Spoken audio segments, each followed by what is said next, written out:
up, so are you? It's Kinesiology Club, Kino-Unfiltered Pod, episode 4. Yes, don't worry, you good with it. Episode 4, baby. I'm your host, Woody. Yes, sir. I'm your host, Boosa, man. Who we got with us today? My name's Alvin. I'm a BBA project management. Yeah. You know what BBA is? It's business. Okay. Yeah. What does that stand for? Bachelor's, business, whatever. I don't know. Association. Whenever I look on websites, it's BBA. Something. That sounds tough. Okay. Man. It's all right, Al. So you, me, we come from CTA, bro. Man. Yes, sir. First of all, we gotta rep this club, baby. Man, we got 2023 state champions. They did it. Man, bro. What? Green Light City, bro. Man, bro. How has that transition been for you just coming out of CTA to this? Because personally, bro, because me and Woody used to do too. Don't get it twisted. We still got to bring that up. But when we all came here in class of 2023 as freshmen, right? And personally for me, I feel like coming out of CTA, there was so much I didn't know that I felt like I should have known at the level we were playing at. So for me, it was like a whole cultural shock. Like, yo, this is like real life basketball, real life world stuff. So just for you, like coming out of CTA, do you think like you were very much prepared for college athletes and just college life, or you feel like you needed a lot more?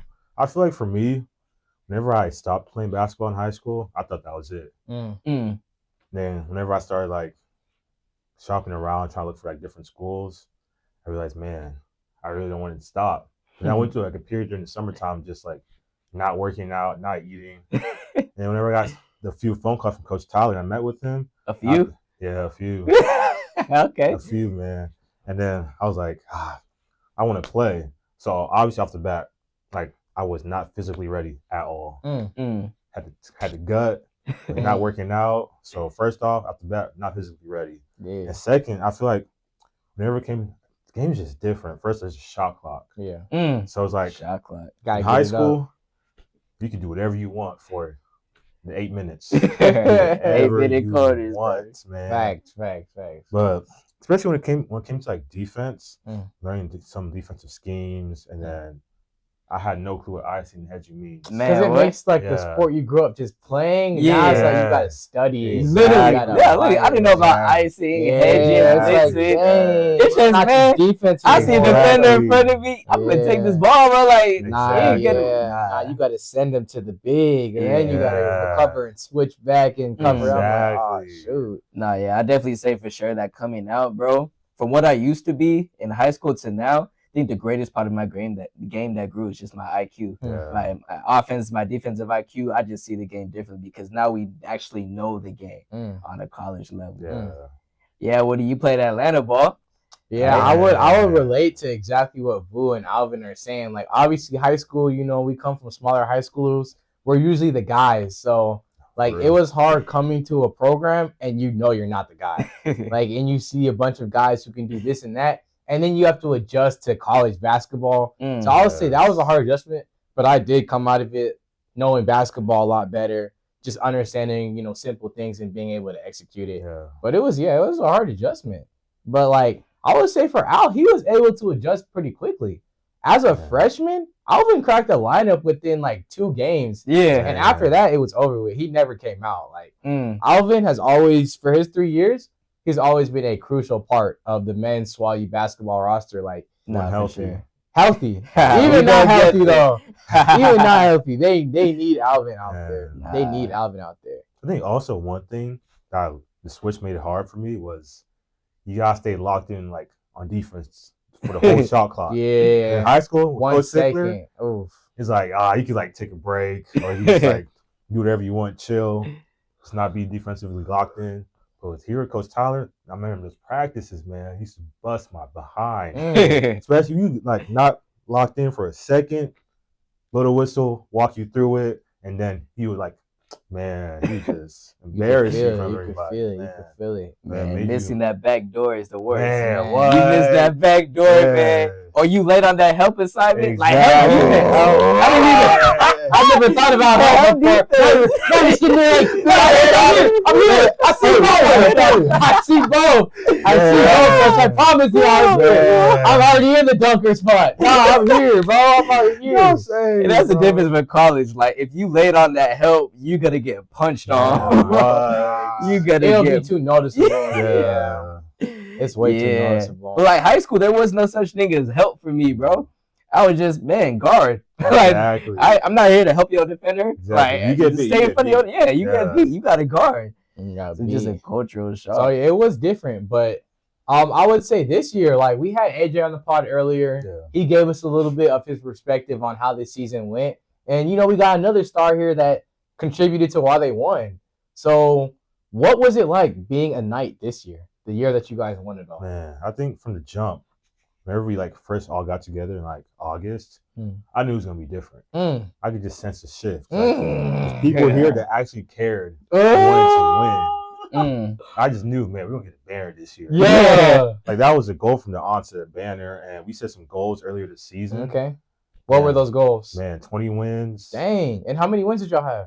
20. Yo, okay. They was there with it. Man. Yes, sir. Yes, sir. We had some other goals that we wanted to just come as a team. I just feel like compared to other years where we said we wanted to like achieve these we wasn't goals, really that serious about it. We weren't really like locked in. But For sure. This year, more of us are just, maybe the whole team. We just got like moved as one, trying to achieve these goals. Unity. Yeah, and I feel like everybody cared about winning. Everybody or at least enough people to outweigh exactly the enough bad. people.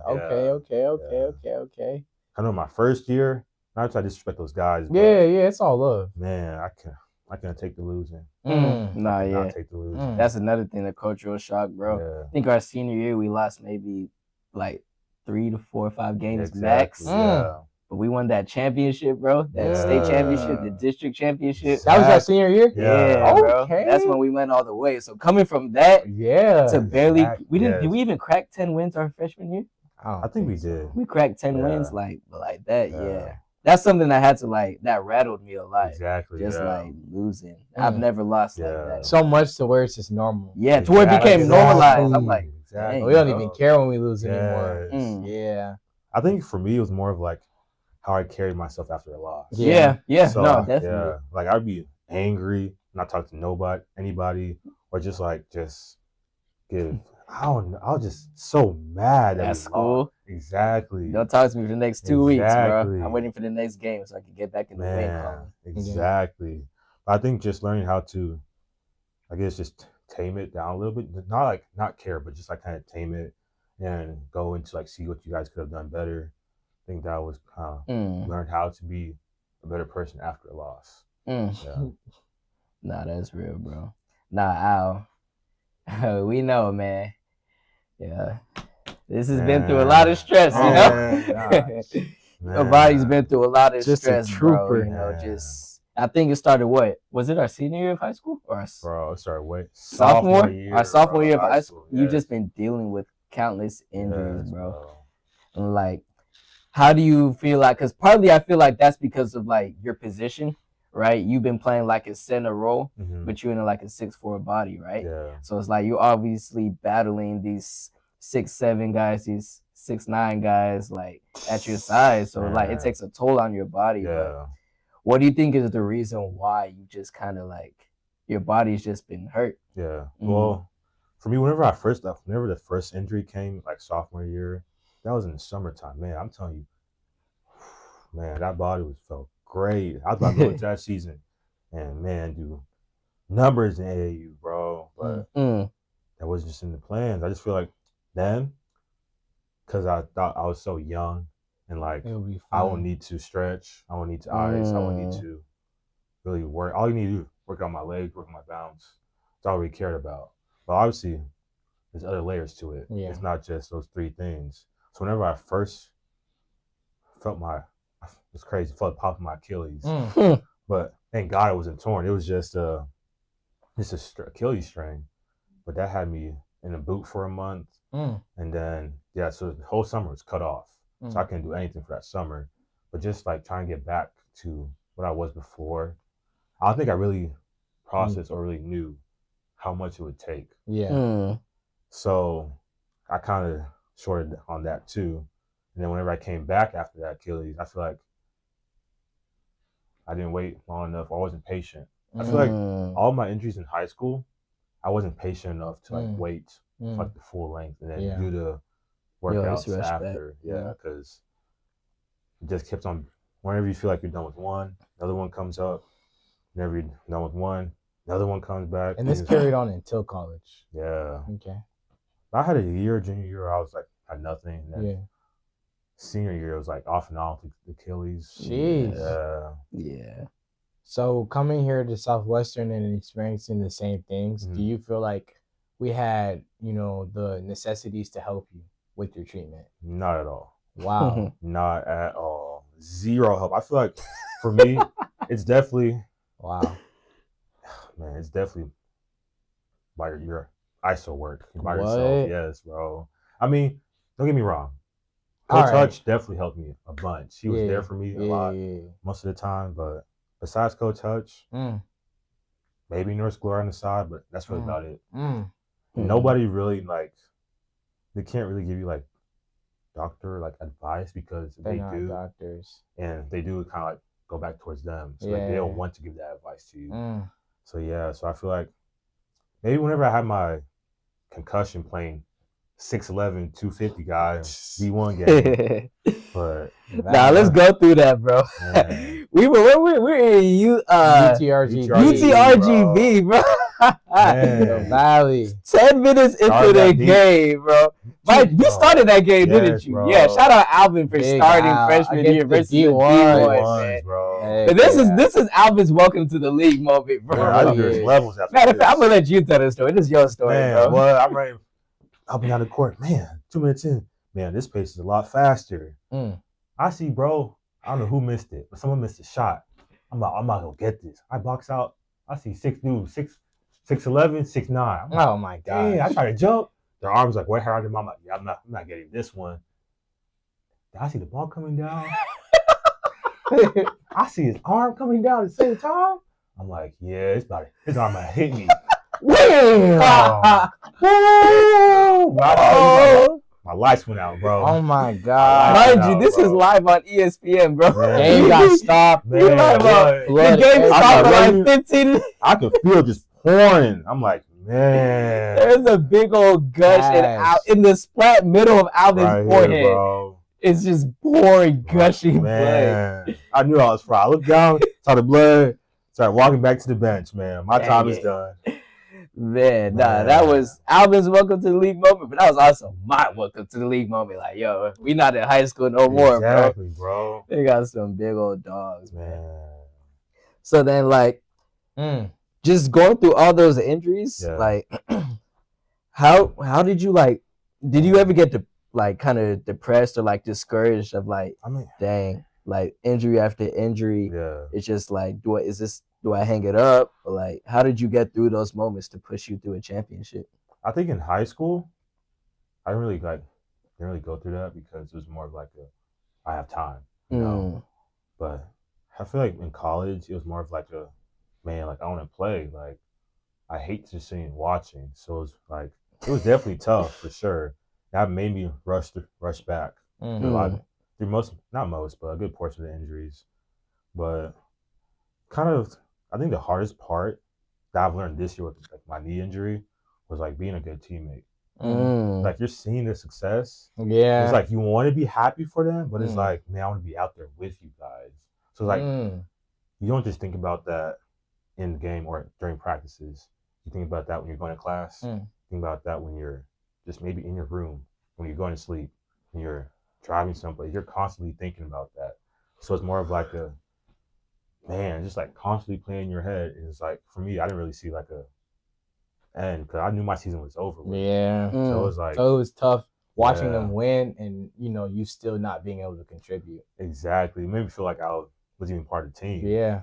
So I think just finding a new role since I'm not playing, just find a new role, whether it's helping the teammates, just being there support. Being there late night for some of the guys, or just being a bigger voice, you know. But I would say for you that speaks volumes because like I know a lot of people that like weren't even hurt that couldn't have the same mindset that you had. Like your mindset was still like, okay, how can I help the team even when I'm not playing? And like I have to commend you for that. That's why you were your team captain, weren't you? Yeah, that's leadership qualities. Quietly, he said, okay, I'm in a position of leadership.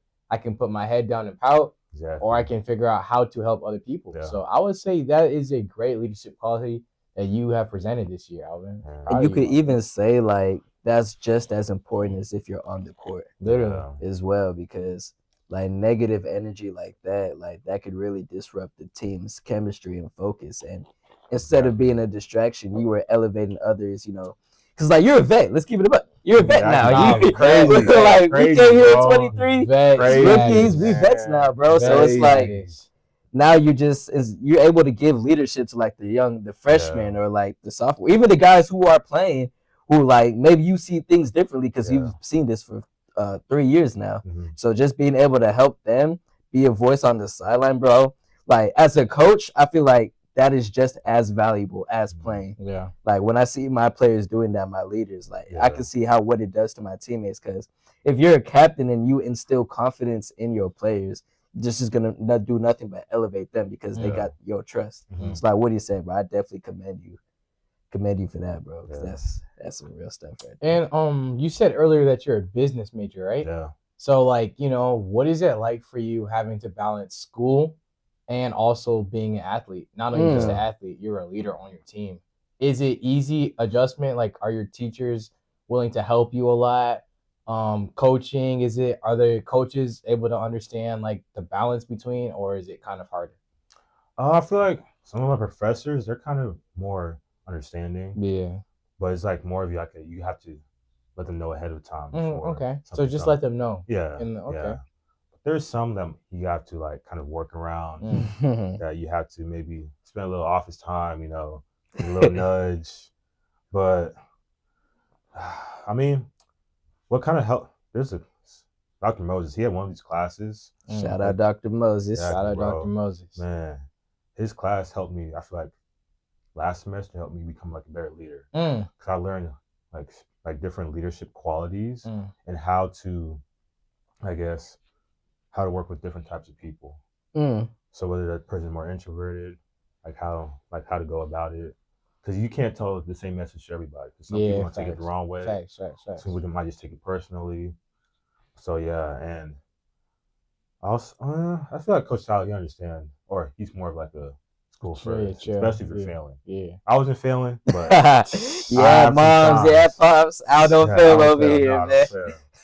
I'm always right, man. But yeah, I feel like in program, school is definitely first option, especially if like you're missing classes for sure. Like you can't miss classes. But yeah, not gonna lie, I completely forgot the question mid explaining. Just like how do you balance it? Like how do you overcome?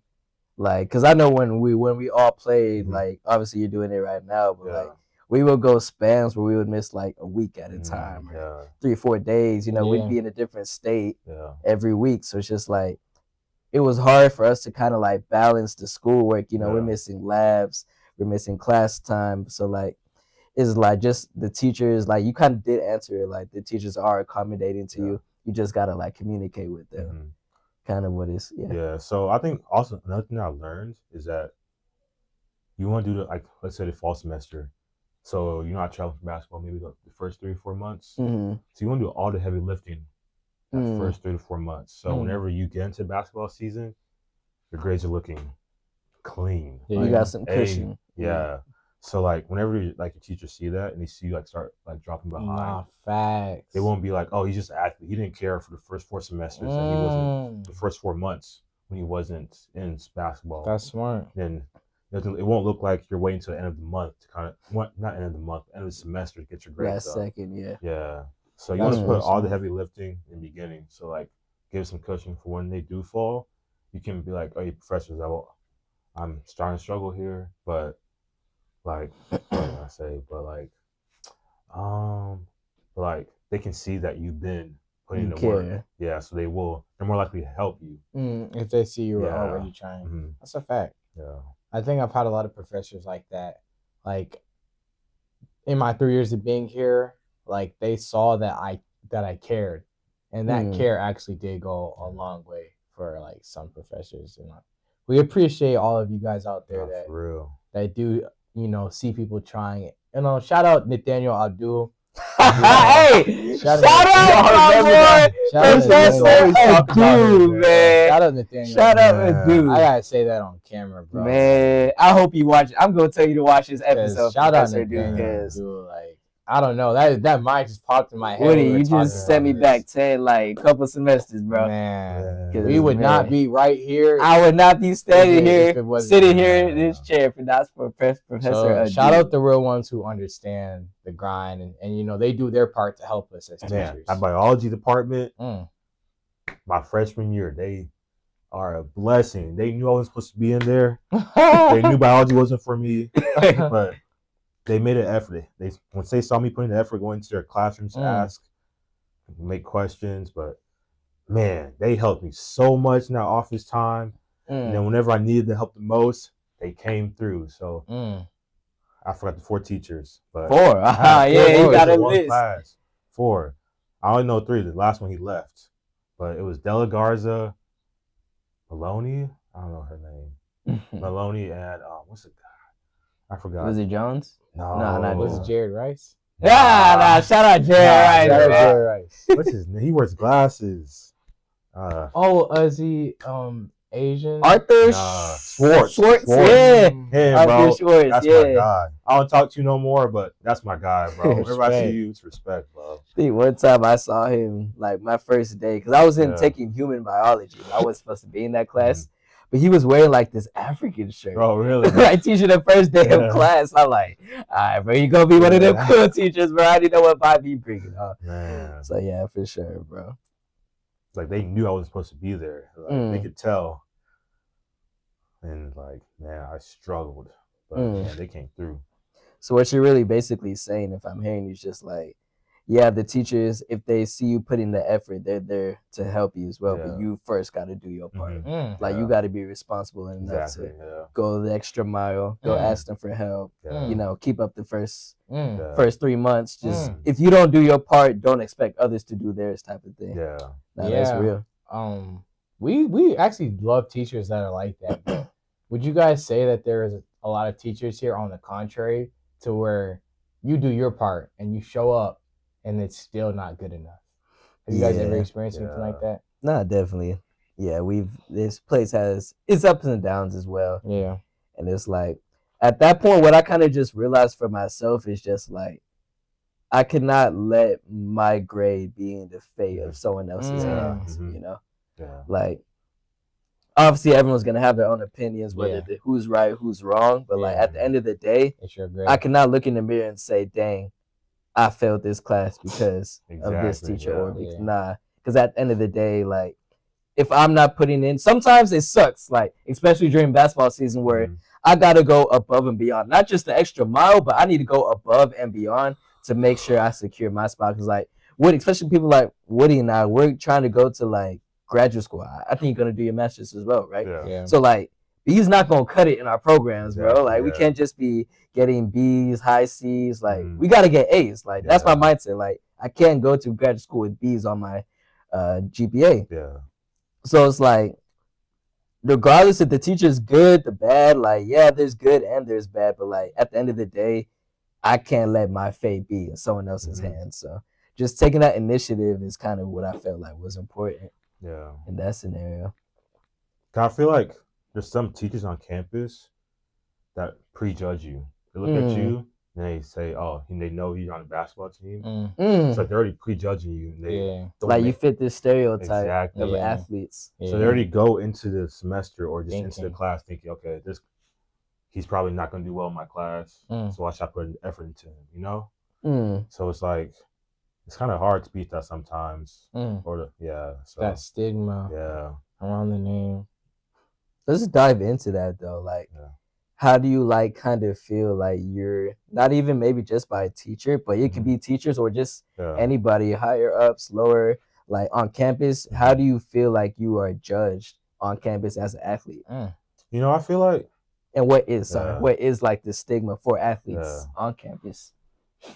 I feel like every year Mm-hmm. there's like new transfers or just anybody new coming in as part of the program. Obviously, me, I've been in the Adventist community since, man, Hmm. Second grade. man, just KES. Shout Keene, out KS, that's Keene baby. Adventist Elementary School. Man, so I've been part of the Adventist like program since then, CTA, now Swallow. So obviously, whenever I come to Swallow play basketball, or a few of them, I don't know, a few or a good amount, they've seen me. They know, okay, this kid, he's been raised in the Adventist community, right? Mhm. But there's other people, but also I'm not the only one. There's transfers as well. So I feel like whenever they come, they're already prejudged. Like, oh, like especially if they got like tattoos. Tattoos, yeah. I feel like that should be the one thing that we should not be. I feel like not trying to like talk bad about the Adventist community, but I feel like it's one of the things that we kind of gotta work on. Yeah. Judging people without even like Knowing. exactly, exactly. Just I already said there's a preset conception, and we're just gonna run on that. Not gonna make an effort to go know them, but we're just gonna prejudge and then might talk around and spread some, or might just gossip about them.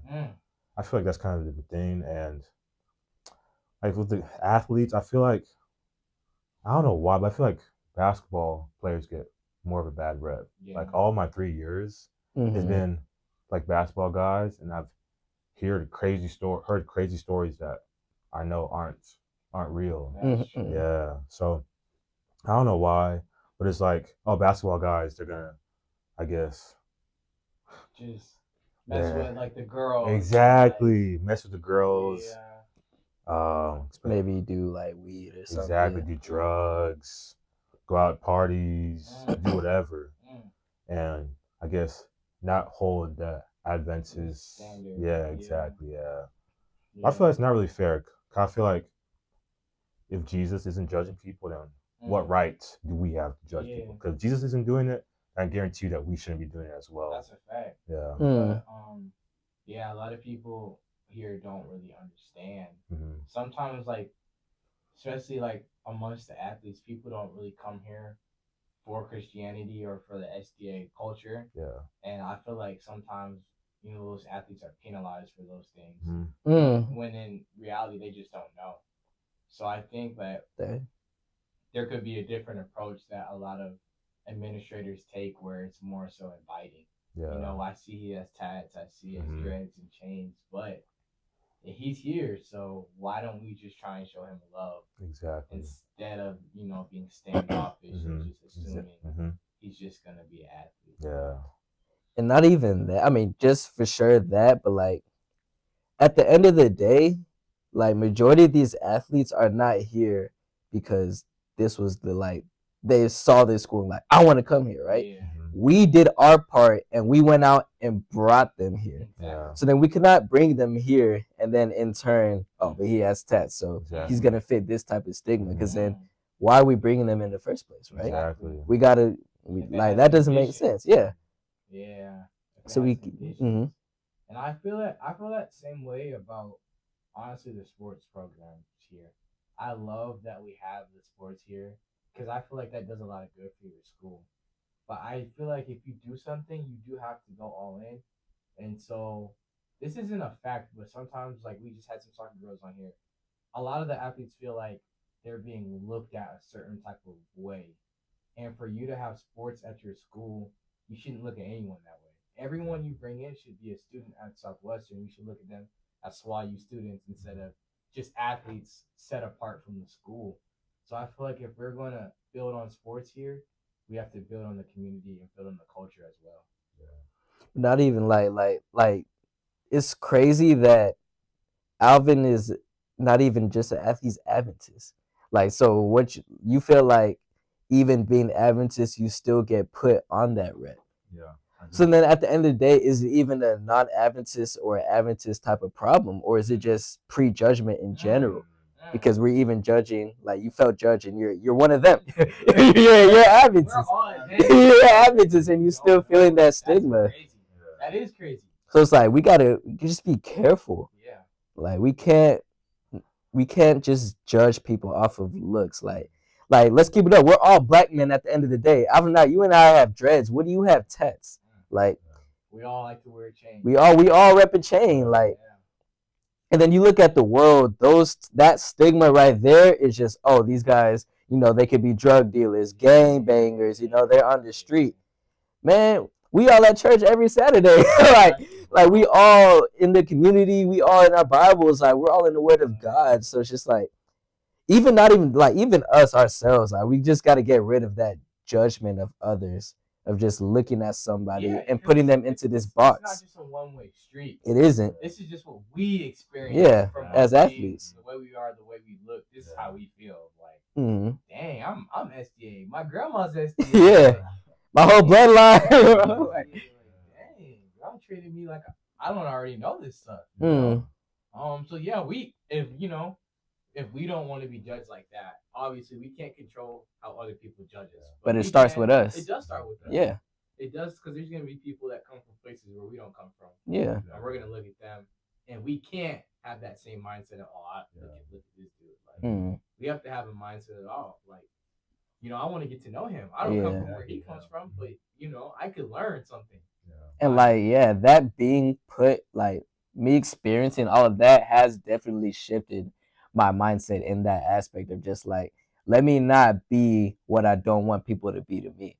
So like, I will intentionally now go out and, like, if I see someone who I'm not used to, like you're saying, I intentionally get to know that person, because like, I don't want to, like, give you build up this judgment in my head. Like, even like for rumors, like when people say, oh, so and so did this, or this happened, like, I never like take it for law anymore. I make sure that, like, if it's that deep, I'm gonna go and ask them myself. Like, you got to tell me yourself, like, if this is what it is. So I make sure I don't just judge people off of a he said, she said type of thing. So I feel like that's important. And also, some of you administrators, there are people who are willing, maybe not students, but athletes that come in and they see that and it's like, oh, like, what is this? They're new to it. Yeah. But you go and judge them. They're opening their hearts, or not even their hearts, just they're open to learning more about the Adventist system. You'd be surprised. So when you go and kind of just push them aside, or just like come off standoffish, that immediately like says that just whatever you do to them, that's what they have. That's what they. As that's the SDA, they take that as law in our community. Okay, if they're like that, then SDA. Kat and Amanda was saying that, like, the whole time. They were like, wow, we found out that this is not how all Adventists think. like, yeah. Us, it's funny because, like we said, we are Adventists, so we already know we're not all like this. But what Alvin is saying is, like, you guys, it starts with you guys as administrators. This is your school that you guys are running, so you can dictate the culture. You can dictate how it changes or how it goes down. But the change really starts with you guys. We're not doing this to bash the school. We love being here. Nah, they've been here their whole lives, so they definitely love being here. That's a sneak diss in there. I felt the sneak diss in there. We just want to improve on some things that will help other students that are not like us enjoy being here as well, and just feel loved, because that's what we all want to feel, just love. So Alvin, even like you as like, because there wasn't a lot of Adventist people on your team, if I'm being correct. So like, you as an Adventist captain, how do you feel like, or how did you and how could you feel like, how do you feel like you could improve on just kind of showing others, your teammates, the world, just like what it is to be an Adventist? Like, how do you carry yourself in that aspect? I feel like it comes more of like just trying to image just how Jesus would be. So not trying to be like trying to force religion like that. And we're not perfect. Exactly. You're not trying to be perfect. You're not perfect. It's like just trying to be, or trying to be different from the world, Not trying to act like the world, but like trying to just show, I'm Adventist, but also I believe different things, but it's not like how do I say this? It's not like a law, because I feel like most people, or whenever I like first came into, or I just started like thinking about Adventism, it was more of like these things, certain things you gotta do. Yeah, facts. Law. That's it. Law. Yeah, but I feel like more people are. This is just what I say. I just feel like people just kind of they just take it as a step by step. Okay, I've done this, I've done this, I've done this, I've done Mm. this is it for the week. Like I've done what I needed to do. This is my list, and oh yeah, I've gone to church. Oh yeah, I've Friday night, I turned off the, I didn't cook. I cooked on Friday, and so on Saturday it's already ready. So you just have to warm it up. Yeah. I'm good. I'm a good SDA Christian. Yeah. Mm. But I think it's just deeper than that. Like you gotta like make it like I just make the religion like just part of you. Yeah. Like change certain behaviors, change the way you act, change the way you act when you're angry, or just different things. Like, cause I'm still going through that journey. So No, for sure, we're all in the journey. So I really have all the answers. This isn't a finished product. We're just talking about where we're at right Trying to grow as brothers. Yeah, like, and like if y'all don't know, Alvin and me are in BDB. You know what I'm saying? Like we literally run in the same friend group. Me and Bruce and Alvin run in the same friend group. So it's like these are just things that we all talk about together. We just are trying to create a platform to all make it public, yeah. You know, so this is all it is. It's not to, shut down anyone. These are things that can be improved on. We're gonna keep on talking about it until it does happen. And also, I'm not bashing all administrators. There are some great ones out there that have helped me through so much. Oh my gosh. Straight up, there's a lot of good administrators that help me still be here. So this isn't like go to Finley and burn it down. Nah. This is we actually appreciate you guys so much. Trust me, there's a lot of you guys that have shown me so much love, like, and have kept me here. Like, I genuinely mean that. I'm appreciative. I know they're laughing. I'm being serious. Like, I appreciate everything you guys do, and you do a lot of good. We know for a fact. No, for real. But there's always room for improvement. There's room for improvement with everybody, even in myself, bro. Like, if the day I need to stop improving is the day I die. Like, because there's always something better that I could be doing in this world, bro.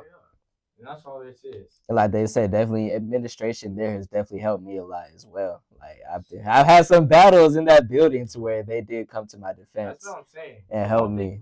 Yeah, we know what y'all do for us. We're grateful for it as well. But this is just Kino, Raw and Unfiltered. This is just what we do. It's what we do, man. And this is a movement we're trying to start here, spread more awareness and give people the space to talk. So we forgot to ask you this, Alvin. Yeah. What does Kino, Raw and Unfiltered, what is this movement we're creating? What does it mean to you? Man, I just feel like this movement, this off your first episode, just being like more open. I just feel like just this community as a whole is like kind of more like, if you have a problem, keep it to yourself. Yeah. And just keep on walking. But just seeing y'all like being able to open up and then trying to just tap into everybody's problems and just get the word out there. I feel like from a different viewpoint, they might not see the same thing. Yeah. So for you to kind of just voice other people's issues or just their viewpoints helps. Just helps like the community see differently, because everybody's closed-minded. Not everybody, but there's a lot of people. A lot of people are closed-minded. See through one lens. Want to see the world how they want to see it. Yeah. So I just feel like just showing other people's viewpoints helps push just like a path of just trying to be better, trying to change. Yeah. I feel like there's a lot of people that are kind of stuck in their old ways. Yeah. Yeah. Do you feel like just for you personally, do you feel like there's a lot of places around here where you could kind of just have that free open space to like just be you and like discuss maybe problems you may be going through? Or do you feel like you kind of just be dealing with it in your room, just getting over it? There's not really a lot of places here, but I feel like I have some friends that I can kind of go to and kind of just voice what I'm going through. And obviously got my parents back home. Yeah. Like here. Shout out the Kimunga household. Shout out Amy.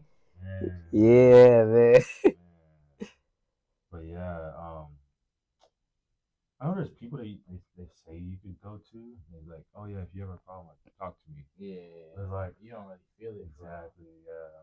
And it's like I love that, but like my advice to them would just like, don't be like, you can come to me. How about let's go to them? Yeah. Right?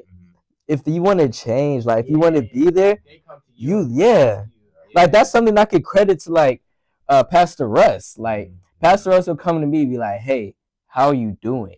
Like genuinely, like I've seen you were down, and like he opened up that space to where now, like every Friday, me and Pastor Russ we pray together, and I tell him like things that I've been struggling with that week. Even and he got it to a point where he also opened up to me sometimes, and he said something that he might be dealing with, and just that him doing that as well, that two-way connection just made it feel like, dang, like he's not just my therapist. Like he's showing me that he's human too at the end of the day, and that we both go through the same thing. I just like people like him. I would definitely love and respect that he made that extra effort. And now it gets to the point where at Vespers on Fridays after he's looking for me, right? He's looking for me, to pray with me every single Friday. And that's what we need here. Yeah. We need that community. And that's what, yeah, we need to build it. That's what we're building. Especially not just with pastors, but like with us, with each other. Yeah, it does start with us. That's why I asked Alvin that question. We already know Alvin's down, but we just wanted to see, like, from his perspective, what this movement stands for. And we're not going to stop pushing this movement forward because this isn't for us. This is for the community, for the school, and we do believe it's for God as well. Like, trying our best to represent God at the end of the day. Like, and this is really the only way we really could think of. So this is our way of just trying to serve. Obviously having fun with, friends and meeting new people. But we just want to see what we can do to just create that change and create that community here. It was a pleasure, Alvin, having my boy on the pod. Man, I really appreciate y'all having me, man. We learned so much, we learned some new things about Alvin that we didn't really know. And that was super cool. We're glad to have you again. With that being said, we're gonna go ahead and close out with some prayer. Hold on, I got. Oh, okay, my bad. Yeah, Al. Nah, but what y'all got going on, I appreciate it because that's not only for us, but it's also for people who come in the future. Yeah, so you gotta think like people could come here maybe 5 years down the line, see the work that you guys have been putting in, and just come here not feeling the things that I felt. That we had to feel. Exactly. That we had to experience. So y'all putting on the work for the future. Hey, bro. God did. We appreciate that, bro. Let's pray. Dear Jesus, thank you for this day. Thank you just for everything you've done for us, Lord. Words cannot explain.